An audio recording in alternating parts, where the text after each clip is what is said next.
नौटा घर 1 2 3 4 5 6 7 8 9 ये जी 55 55 हेल्ले 10 केतटा 5टी 1 2 3 4 5 5 10 न 50 और रहा केते 5टी 1 2 3 4 5 आपको कह जाए दशक एकक एक घर 9टा थिला से 1 9टा 10 घर 10 10 कहले 1 पाखे 0 बस एटा दशक ताको एंत करवा काटाकाटी 10 10 काटा 1 1 2 2 3 3 4 4 5 5 आगे तरह है 1 2 मैंने 20 1 2 1 काटा 1 1 2 2 3 3 4 4 5 5 आगे तरह है 1 2 3 4 1 2 3 4 लिखा ये 10 घर किए एना कही 7 है 10 घर 9 है 1 घर ये 55 ये 5 है 1 घर से 5 है 10 घर फेड़ाण करवा 9 रु 5 गले 4 7 रु 5 गले 2 24 ये 10 10 20 21 22 23 24 ठीक अच्छे। खेलना नोट व्यवहार करी वियोगफल को संख्या लेख खेलना नोट धर कटे 10 हेले 10 को बुझाए 1 रू 0 जो कहती 10 1 घर हेले 1 ये दिखाई केतटा 10 टिया थिला 1 2 3 4 5 6 7 8 8टी थिला से 1 2 3 4टी नहीं आगे तो रहा 4टी ये टंकिया केतोटी थिला 1 घर 1 2 3 4 5 6 6टी थिला निहा केतोटी गोटे और केतोटी 5टी 1 2 3 4 5 फेड़ाण करदेव जापर वियोग फल लेख 4 रू 2 गले 2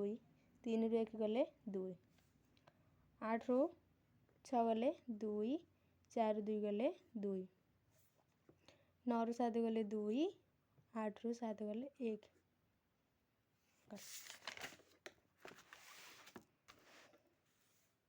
क्रम देखी खाली कोठरी पूरण कर क्रम यहाँ को ठीक क्रम लिखा धरकर 4 6 8 किसी ना उल्टे दब 6 9 12 20 24 28 40 50 60 53 56 59 धारा कण करिया विद्यालय बगीचारू 33टी नड़िया तोलागला से 23टी नड़िया पूजा लगिला तेबे आउ केतोटी नड़िया बड़का रहिला धारा लिखा विद्यालय बगीचारू 38टी नड़िया तोलागला विद्यालय बगीचारू 38टी नड़िया तोलागला 23टी नड़िया पूजा लगिला पूजारे लगिला 23टी बड़का रहिला समाने 38 फेड़ाण 23 खातार करदेव तुम 38 फेड़ाण 23 केते रहा 8 3 गले 5 3 2 गले 1 और 15 ये करनी तुम तुम खातार रफ पेजरे कर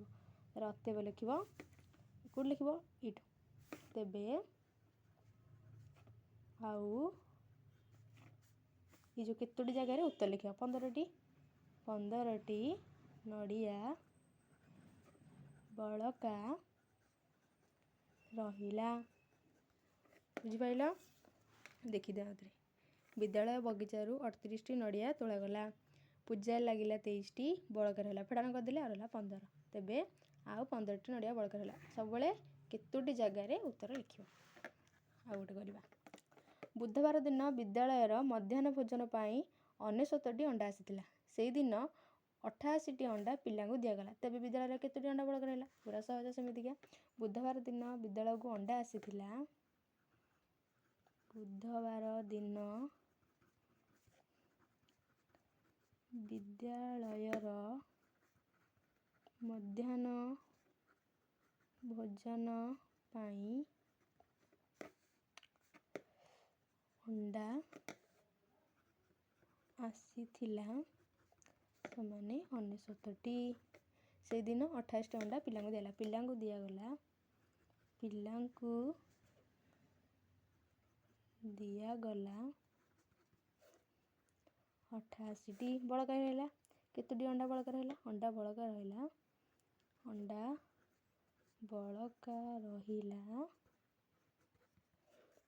99 ଫେଡ଼ାଣ 88। ଫିଡ଼ିଦେବା 99 ଫେଡ଼ାଣ 88। 9 8 ଗଲେ 1, 9 8 ଗଲେ 1, 11ଟି লিখিପାରିବ। ଅତେବ ଏଠି ତେବେଠୁ ଲେଖିବ କେତେ ଆନ୍ସର। ତେବେ ବିଦ୍ୟାଳୟରେ 11ଟି ଅଣ୍ଡା ବଳକା ରହିଲା। ଆଶା କରୁଛି ତମକୁ ଭିଡ଼ିଓଟା ଭଲ ଆସିଥିବ। ଭିଡ଼ିଓଟା ପସନ୍ଦ ଆସିଲେ ଲାଇକ୍ କର, କମେଣ୍ଟ କର ଆଉ ସବସ୍କ୍ରାଇବ୍ କରିବାକୁ ଜମା ଭୁଲ ନାହିଁ। Thank you for watching.